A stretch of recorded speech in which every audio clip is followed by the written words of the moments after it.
Hola amigos, bienvenidos al Meridiano del día de hoy. Estamos comenzando el programa con Jenny Álvarez. Jenny Álvarez es coach profesional y es profesora de la Diplomatura en Formación en Coaching Profesional de la Universidad Católica. Y con ella vamos a hablar sobre un tema muy específico. Bueno, partiremos de ahí, por supuesto, iremos también a otros temas que tienen que ver con el coaching, sobre cómo es la escucha dinámica, ¿no? O la escucha activa, que es lo que se llama también para la psicología. No sé si es el mismo, yo quisiera que esa fuera la primera pregunta. Si es el mismo tipo de escucha dinámica que es en el que se entrenan los psicólogos, es el mismo tipo de escucha que hacen los coaches. Buenas tardes, gracias por venir al programa, Jenny. Gracias a ti, Carlos, por la apertura. A ver, si por dinámico estamos entendiendo algo relacionado a lo psicoanalítico, ¿dices tú? No, digamos, en la terapia psicológica hay lo que se llama escucha dinámica, Ok. que es el tipo de escucha que después concluye en una pregunta que se convierte en una repregunta, digamos, a la persona, al paciente, en este caso en psicología, ¿no es cierto? Correcto. Esa es una primera distinción entre el coaching y la psicoterapia o Así la es. psicología aplicada a la terapia. Escucha activa básicamente se refiere a un proceso en el cual en el escenario hay dos personas, el Ujú. que habla Y el que y escucha. el que escucha. En el modelo o en el esquema tradicional, el que escucha está en una posición receptiva, recibiendo lo que el mensaje le dice. Ujú. Y es como que en la conversación no se había enfatizado todavía que lo que valida el hablar es la escucha. Entonces, los invitamos a tener este tema, habla y escucha, como dos caras de una misma moneda, como dos caras de la conversación propositiva, como el diálogo empático. Entonces, la pregunta acá sería, ¿cómo se puede estar activo cuando se está escuchando, Ujú. ¿no? Y entonces estamos hablando de escuchar más allá de las palabras, por ejemplo, ¿no? Escuchar no solamente el texto, sino escuchar, por ejemplo, la razón, el motivo, la inquietud del que está hablando. Entonces, cuando nos ponemos en ese esquema, estamos hablando de una escucha activa que se hace responsable de lo que está pasando en medio de la conversación. Entonces hay una corresponsabilidad entre el que habla, en ese caso yo estoy diciendo una serie de palabras y estoy intencionando que lo que yo te estoy diciendo lo estés comprendiendo. En este caso hay más allá todavía algo virtual. Mi intención está en que los oyentes de este espacio puedan quedar con algunas ideas respecto a esta conversación. Entonces, escucha dinámica es porque estamos escuchando no solo las palabras, sino la emocionalidad también del que está hablando, tal vez sus motivos, sus intenciones, Ujú. su corporalidad. Y el tema de las preguntas entra cuando tú ya has marcado una presencia comprometida en escuchar también al otro, escucharte mientras conversas, has hecho un foco en algún tema específico. Luego viene el momento de la sintonía o de la empatía, el hacerme cargo no solo de lo que digo, que se me escuche, sino qué cosa le pasa al otro mientras yo digo lo que digo.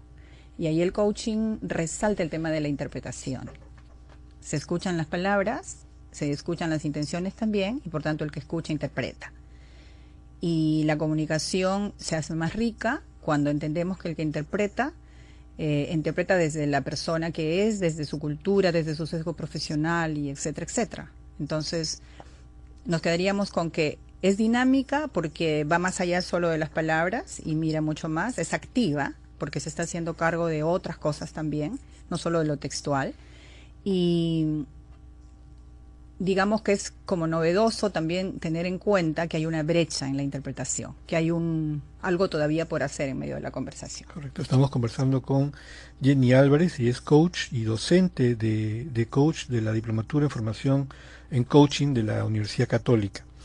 Y yo comenzaba la entrevista haciendo esta comparación con la psicología porque también hay algo, no sé si de terapéutico, pero también hay algo de que tiene que ver con esto, que no es terapia propiamente dicha, pero de hecho, por ejemplo, el tema del que estamos hablando es la escucha, es tan importante, ¿no es cierto? Yo diría solamente para el coaching, para todos, ¿no es cierto? Porque hablar es casi algo mágico, ¿no es cierto? Es algo que ayuda, entre otras cosas, a ordenar nuestras propias ideas, ¿cierto? El problema, digamos, parte de la terapia de una persona cuando va a un psicólogo, perdón que esté haciendo permanentemente la comparación, No, por favor, pero está la muy bien. terapia en la psicología consiste en que la persona hable, ¿no es cierto? Porque hablar es una forma de ordenar nuestros pensamientos, nuestras ideas, nuestras emociones, ¿no es cierto? Sacarlas afuera es una forma de ordenarlas. Así. El problema es cuando están en desorden las emociones en el cerebro y no se pueden ordenar. Por eso que también el coaching hay esta similitud, este acercamiento, digamos, a lo que es la terapia psicológica, siendo que no lo es, ¿no es cierto? Y quisiera en esta segunda pregunta más bien que marque las diferencias, ¿no? ¿Por qué no es una terapia psicológica y cuál es el campo más concreto de acción del coaching? No es terapia, aunque el coaching también recoge la psicología Así es. de la Gestalt, de la Rogeriana, y dependerá también de cómo haya sido la formación. En este caso, yo personalmente también soy psicóloga, y entonces dependerá de cuál es aquello de lo que el psicólogo también o del coach puede echar mano, ¿no? Si tiene que, hay como una línea muy fina, pero debo enfatizar de que el coaching no es terapia, eso le corresponde al terreno del psicólogo, y esa es una de las competencias que primero tiene que desarrollar un profesional que se dedique al coaching, de saber que la parte psicológica del asunto que le trae a un coachee no es su competencia, salvo que se pare. En este momento, si yo estoy entrenada y soy psicóloga, me podría hacer cargo del asunto, pero desde la psicología, no del coaching. Que habrán algunas cosas y herramientas que se puedan tomar, sí, pero definitivamente coaching y psicoterapia son dos espacios muy diferenciados, y parte del entrenamiento que brinda la escuela también está en que un coach sea capaz de decir, de hacer una declaración de un límite, de decir esto no me corresponde, y dejarlo en manos de otros profesionales que están mucho más enfocados en el asunto. Entonces, esa es una primera distinción que me parece importante, y te agradezco mucho. Y mira cuánto el habla y la escucha pueden generar estos espacios, por ejemplo, de confianza en las relaciones entre profesionales de diferentes enfoques. El Perú ya no es más un país, un paisito, discúlpenme la expresión. Nosotros somos perfectamente globalizables, y lo que los profesionales hagamos en nuestros diferentes espacios nos va a poner también al nivel de los estándares que han encontrado otras manifestaciones de cultura de nuestro país, ¿no? Y creo que el poder relacionarnos, el poder conversar, inclusive de las diferencias, porque aquí yo me estoy situando frente a un colega psicólogo de repente, y escuchándolo puedo escuchar esa inquietud que está teniendo de que se haga una conversación para que los oyentes puedan establecer diferencias. Entonces, si yo escuchara solamente las palabras que tú dijiste y no escuchara más allá que hay, eso que tú estás queriendo decir se perdería entre los dos. Y aparece cuando me hago responsable de lo que yo escucho más allá de tus palabras. Te agradezco la pregunta porque me permite ejemplificar de qué hablamos cuando hablamos de escucha activa. Ahora, ¿de qué hablamos cuando hablamos de coaching en general? ¿Por qué es importante la profesión del coach y cuál es su campo de acción concreto? El coaching, en el modelo que la Universidad Católica propone, que es el modelo ontológico, es una herramienta, es una forma de vida, es una profesión, es una nueva forma de, por ejemplo, enriquecer perfiles profesionales. Pero básicamente el coaching está puesto en generar conversaciones en las cuales hay un coach que conversa con un coachee o una persona que esté interesada en mejorar algo o en resolver algo. Básicamente está puesto al servicio de las personas que quieran alcanzar un nivel de bienestar en sus vidas, o alcanzar un nivel de eficiencia en sus diferentes roles, como padre, como pareja, como jefe, como emprendedor, como director de un espacio de radio, cualquier sea el espacio. El coaching aparece como un espacio de conversación en el que, a través de la escucha activa y las preguntas, el coach lo va acompañando al coachee a sus propias respuestas. El coaching, al igual que todas las otras disciplinas que se han enfocado en el hombre, parte de la convicción, el ontológico por lo menos, del que el que tiene la llave y el que sabe lo que necesita siempre es el coachee. El coach lo acompaña. Antes hablamos de las similitudes y diferencias del coaching con la psicología. Ahora hablemos de las similitudes y diferencias del coaching con el counseling, con la consejería. Ya. En el enfoque nuestro, por ejemplo, el aconsejamiento viene a ser una incompetencia del coach. No hay lugar para el consejo. Y esa es una habilidad que nosotros vamos ejercitando desde que empezamos a pensar de que tenemos ciertas competencias para ser coaches.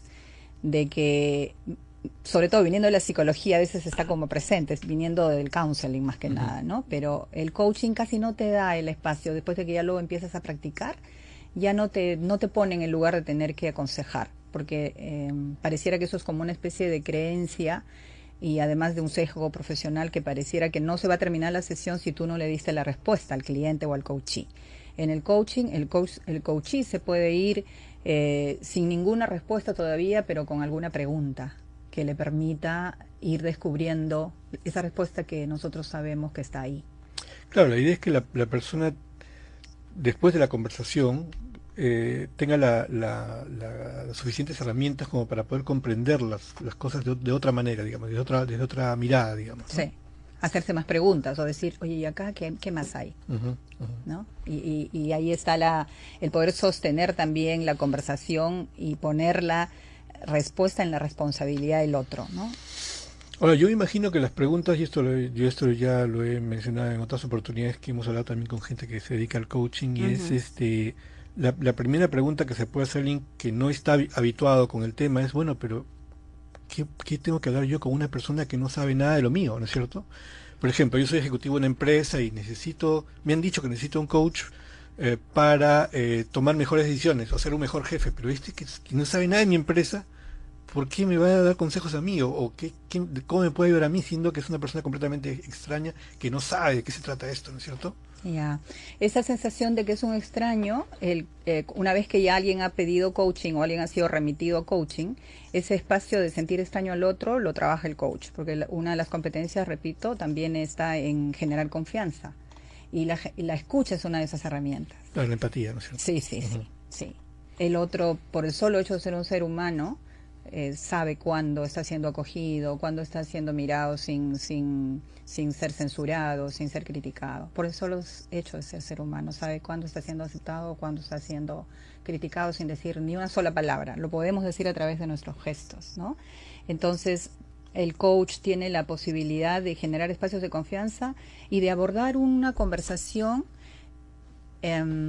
con el ser humano. Después ya saldrán los temas relacionados a su quehacer. Por ejemplo, si llego a una conversación con una persona que tiene un quiebre o un problema, entonces lo primero es saber de eso que le está pasando. Si tengo distinciones relacionadas o sé algo del negocio en el cual esa persona se desarrolla o sé algo del espacio en el cual esa persona se desarrolla, seguramente que la conversación va a ser muy rica, porque entonces en una de las partes de la escucha que tiene que ver con sintonizar, yo podré saber de qué me habla, por ejemplo, cuando me habla de una panga en la pesca, de qué me habla cuando me habla de una pajarada, ¿no? Ujú. Y si no lo sé, le diré, y bueno, ¿y eso? ¿De qué se trata? Y es parte de la escucha también, porque de repente hay todo un tema relacionado con la pajarada, ¿no? Ujú. Y podremos, a través de las preguntas y sus respuestas, ir a donde él quiere ir, a ese asunto que él quiere atender.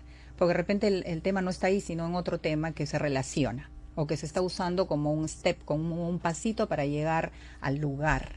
Entonces, paciencia, confianza, suficiente firmeza, suficiente calidad, es escuchar también, ¿no? Dónde está, cómo está esta persona y hasta dónde se puede entrar en esta conversación ahora y cuánto podría quedar para una siguiente, o si está todo dado para que hoy él pueda mirar inclusive las partes de su vida que le pueden estar doliendo. Ahora, continuando con ese tema, he escuchado también que el coaching tiene que ver de alguna manera con el liderazgo. Ajá. Cómo se asocian estas dos ideas? Sí, pues el coaching es un viaje también un poco a sí mismo, ¿no? Es un aprendizaje reflexivo, es un detenerse y empezar a mirar dentro de uno mismo. La formación de la escuela de la católica tiene varios meses en su primera etapa puestos en ese viaje al interior, le diremos así, un poco como para que se puedan familiarizar también con la literatura que puede haber por ahí. ¿Qué significa ese de ir adentro, ¿no? A explorar cuáles son mis creencias, en qué emociones vivo básicamente, en qué estados de ánimo vivo respecto al trabajo, respecto a mi relación de pareja.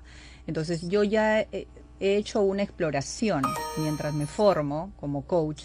Hago una primera parte que está muy enfocada en la exploración, en el conocerse a sí mismo, ¿no? Y entonces, siendo ese un periodo de aprendizajes y de descubrimientos, creo que le da a la persona una herramienta, una nueva forma de mirarse también, ¿no? Ahora, supongamos que eh, una persona eh, decide contratar los servicios de un coach. Normalmente tengo entendido yo que las sesiones son muy cortas, o sea, no es como un psicólogo que uno va 2 veces por semana durante 3 meses o 4 meses, etcétera, sino son 2, 3 reuniones al máximo y ya está, ¿no es cierto? ¿Es esto Mira, cierto? son estilos. A ver, relacionado con el liderazgo, cuando tú haces una introspección y una exploración y eres consciente de ti mismo, lo primero que aprendes es que el liderazgo está dentro del ser humano. Ujú. Covey, que es un autor que ha escrito mucho sobre coaching y liderazgo, ha hablado sobre el liderazgo interior, por ejemplo, ¿no? Entonces, no va a pasar nada afuera si alguien antes no reconoce que está en su poder seguir pensando que no vale para nada, o por lo menos cuestionándose esa creencia. Ujú. Y después irá asumiendo liderazgos o la gente le empezará a otorgar liderazgos en los espacios de relación donde sean importantes para él, ¿no? Entonces, eh, el liderazgo se puede aprender en 2, 3 días. La mayoría de gente dice que el liderazgo no se puede aprender. Y hay algunos enfoques que postulan que tú lo que puedes hacer es desarrollar competencias específicas. De hecho, el diploma desarrolla competencias específicas. Por experiencia propia y por el acompañamiento que tengo ya de algunos años con los alumnos que se forman como futuros coaches, sí, por lo menos tus relaciones mejoran, la forma como te relacionas con el mundo, contigo mismo mejora, la capacidad de comunicación mejora, la escucha de todas maneras se tiene que mejorar, de todas maneras es una habilidad que se mejora, sostener conversaciones generativas, no quedarse solamente en el darle vuelta y buscar el culpable, también se aprende. Entonces me parece que el liderazgo sí puede ser muy bien acompañado y desarrollado por un proceso de coaching. Ahora, si son 3, 4, 8, básicamente pasa por por el tema presupuesto, cuando se contratan servicios de coaching para estas cosas como liderazgo. Yo no me animaría a decirte que en 3 sesiones alguien puede convertirse en un líder si antes ya no lo ha sido y lo ha tenido ahí como quieto. Ya, pero no hablo solamente de liderazgo, sino hablo de un coach, digamos, promedio en general, ¿no? No para ser un líder, sino para resolver un tema, para... Que alguien sea coach Ujú. en... No. Estoy hablando de cuántas sesiones de coach son necesarias para un cliente, por ejemplo, una persona que busca un consejo, que busca una Ya. asesoría. Mira, de la experiencia que yo tengo, generalmente se trabajan 8 horas, 10 horas, 14 horas. Los procesos más largos que yo he acompañado en mi experiencia han tenido 20 horas. 20 horas, Sí, wow. pero ha sido cuando, por ejemplo, ha habido una persona con un perfil técnico muy bueno y alguna competencia, por ejemplo, relacional, que por cultura de organización iba a tomar todavía un tiempo para impregnar. Ujú, ujú. Entonces ahí era sobre cosas muy específicas. ¿Y también te ha pasado que has encontrado con gente de la que tú te has tenido que decirle, sabes que lo tuyo, mejor ándate a un psicólogo? O sea, que lo vea otro especialista, porque digamos que A mí no no me ha tiene que ver. tocado en mi experiencia personal, pero acompañando a los estudiantes, me ha tocado mostrarles que el caso tenía estas y estas características y que el coaching no era suficiente Ujú, para esa ujú, situación. ujú. No me ha tocado a mí, pero ese es un lugar donde hay que estar muy atento, ¿no? Hay que estar muy atento. Muy bien. La respuesta anterior también me dio paso a la siguiente pregunta, es ¿cómo es la formación de un coach? ¿Cómo se les va formando? ¿Cómo se les va dando las competencias? Ujú. A ver, hablaré de la Universidad Ujú, Católica y de su diploma de coaching profesional. Es un proyecto que tiene, un programa que tiene 8 meses de duración, los cuales en la primera parte, como te decía temprano, están enfocados en el conocerse a sí mismo, hacerse consciente de sí mismo. Y luego pasamos al aprendizaje de competencias específicas. Ahora, hay en el mundo una organización que es la International Coach Federation, que es una de las asociaciones de coaches más importantes en el mundo. Y digo más importantes porque tiene presencia en una mayor cantidad de países comparado con otras. Entonces, esta asociación rige para el mundo del coaching, exige un desempeño en 11 competencias específicas. Y esas son las competencias que la Católica también ha alineado en su formación. Y el programa está diseñado como para que saliendo del diploma, las personas seamos capaces de haber expandido nuestro nivel de conciencia respecto a nosotros mismos, conocer nuestros límites, nuestras fortalezas, ¿no? Y también tenemos un nivel de competencias, si bien al inicio es básico porque coaching se aprende solo haciendo, pero hay un marco de referencia de que hay que manejar estas 11 competencias. Entonces el coach en la Universidad Católica se forma teniendo en cuenta estos dos momentos. Uno, de un nivel ampliado de conciencia sobre sí mismo, y luego un aprendizaje de competencias y de técnicas para llevar a cabo un adecuado proceso de coaching, sea personal, de pareja, de equipo, depende. Ahora, justo la idea esta de la escucha, volviendo al tema de la escucha, es, yo diría, el primer paso o la herramienta fundamental para que una persona sea capaz de tener una mayor capacidad empática, ¿no es cierto? Sí, eso es. Es la capacidad, creo que es el espacio de compromiso y de diálogo colaborativo con el otro, porque es tener la paciencia como para que el que está conversando pueda encontrar sus espacios y solo llegue. O sea, pregunta, repregunta, silencio, ¿no? Y está en la escucha todo eso. Y no solamente de crear una buena relación entre dos que hablan, sino en disminuir los malos entendidos y si es posible erradicarlos. Porque lo que tiene el que sabe escuchar es que chequeará también su escucha.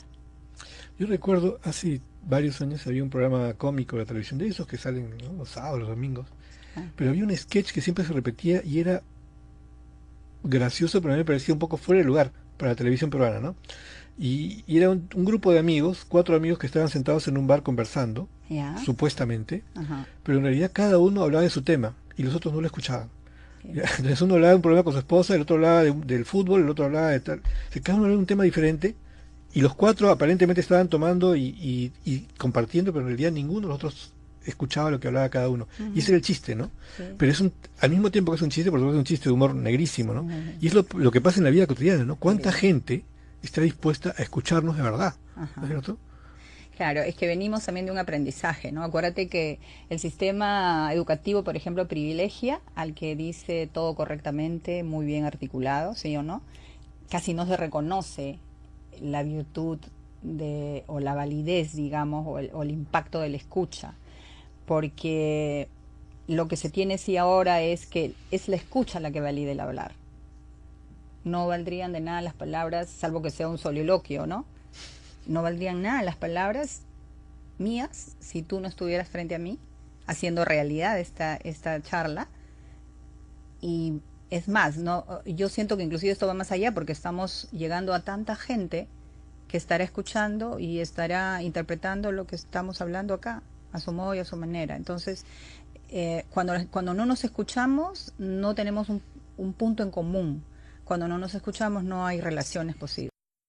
Cuando no nos escuchamos, no tenemos todo para tomar decisiones adecuadas, porque temprano tú me preguntas, ¿cómo un coach va a saber cómo es que tengo que decidir? ¿Cómo puedo saber yo si esa persona me va a ayudar a decidir, por ejemplo? Escuchando, porque te podría hacer todas las preguntas, pues bueno, esto y esto y esto, y entonces, por lo tanto, ¿qué es lo que harías tú en esta situación? Entonces, aparece como, ya sé, pero es que has tenido tu tiempo para decir lo que dices y para escucharte mientras dices lo que dices. Y el coach te acompaña para que eso pase. Bueno, lo que pasa es que cada respuesta tuya me da un montón de preguntas, pero lamentablemente no podemos extender demasiado la entrevista. Sin embargo, tengo una más. Y es justo sobre esta idea, ¿no? Efectivamente, preguntas, respuestas, y en realidad, para hacer otra vez la analogía con la psicología, cuando el psicólogo habla con un paciente, el paciente crea su universo, ¿no es cierto? O sea, el universo, o sea, es cierto, la objetividad o la verdad no existe más que a partir de la mirada de la persona, ¿no es cierto? Y entonces ese universo creado por esta persona, ¿cómo sabemos si es real o no? ¿No es cierto? Es que ya no está esa inquietud. Basta que exista en el universo del coach y eso está. Y eso es. Y el coach lo valida. Ahora, si eso te está haciendo sufrir, vamos a revisar. Pero si con eso tú estás bien y no estás generando nada que le haga daño a nadie, bienvenido. Y yo te quiero robar un ratito para hacer una diferencia entre hacer preguntas e indagar. En el coaching se desarrolla la técnica de la indagación. Porque hay preguntas, estaba acordándome de las épocas cuando yo era aprendiz y continúo siéndolo. Hay preguntas que se hacen y que no se hacen con la intención de tener una respuesta. Una pregunta como, ¿tú crees que soy tonto? O sea, si fuera textual y si en realidad estuviéramos queriendo saber si el otro piensa que somos tontos o no, imagínate lo que se armaría. Porque si hubiera tensión en esa pregunta, el otro podría decir sí. Claro, si es sincero, diría sí. ¿No? Pero imagínate, esa es una pregunta. Ahora, un poco para llevarte, a la audiencia sobre todo, a la idea, a la diferencia entre preguntar e indagar. Hay preguntas que se hacen, pero que no necesariamente se hacen con la intención de escuchar la respuesta. Una pregunta como esta que te acabo de decir, ¿no? Y la indagación es una técnica, es una herramienta, es hasta una estrategia, que tiene niveles de profundidad, que tiene todo un arte para hasta tener dominio de esa técnica, ¿no? Entonces la indagación tiene ese espacio en el que a ti como coach no te cabe ni juzgar ni prejuzgar, sino más bien validar que aquello que el hombre está sosteniendo o la mujer que está en la conversación de coaching está pensando corresponde a su sistema de creencias. Entonces, mostrarle sí cuánto eso le permite tener la vida que quiere, ¿no? Y los niveles de eficiencia que quiere y cuánto no. Y ese es el tema de la conversación del coaching. Establecer relaciones entre esa forma de creer y de pensar o de querer también y los niveles de sufrimiento o insatisfacción que la gente puede estar teniendo. Ahora, ya estamos terminando. Los ejecutivos, los empresarios, que es, creo yo, el lugar donde mejor se desarrollan los coach o el coaching, ya están teniendo apertura, digamos, ya están dándose cuenta de lo importante de esto. Todavía hay un nivel de resistencia. ¿Cómo va eso? No, yo diría que sí. Ahora el coaching es un bien altamente apreciado y las compañías cuando lo ofrecen como parte de queremos que pasen otras cosas y les vamos a dar esto como herramienta para que pasen estas cosas. Generalmente está apuntado a objetivos estratégicos que se tienen que lograr y básicamente está enfocado en en las personas que tienen a su cargo otras personas, léase jefes, líderes, supervisores y entonces de lo que conozco y lo que tenemos como reportado de la experiencia de los egresados de la escuela, de la diplomatura, hay mucho coach peruano que está haciendo lo que sabe hacer en las organizaciones y está siendo altamente apreciado. Muy bien, ahora sí vamos a la parte operativa. ¿Cuándo es la matrícula? ¿Cuándo es el ingreso, etcétera? ¿Cómo es el curso? Tenemos todos los datos respecto a informes para el diploma. Los interesados están muy bien invitados. Pueden dirigirse al 626-2000 en anexos 5770 y 5777 o escribir a mgutier@pucp.edu.pe o a myjohn@pucp.edu.pe o entrar al Facebook www.facebook.com/page Diplomatura de Coaching Profesional de la Católica. Les daremos toda la información que ustedes requieren y sobre nuestra experiencia, alguna entrevista que quieran tener con las personas indicadas. Haciendo una diplomatura, me imagino que se requiere por lo menos el bachillerato, ¿no es cierto? En la Universidad Católica sí, Okay. Necesitamos que sean profesionales y sí, porque eso le agrega valor también. Nosotros queremos tener coaches de nivel profesional porque estamos viendo que son altamente apreciados también. Hay que tener un nivel de cultura general por lo menos para poder ser. Sí, Claro. mejora mucho el perfil. Muy bien, muchas gracias por haber venido al programa. Carlos, a ti, encantado. Esto iba a ser 10 minutos y se extendió un poco más. Bueno, muchas gracias. Gracias.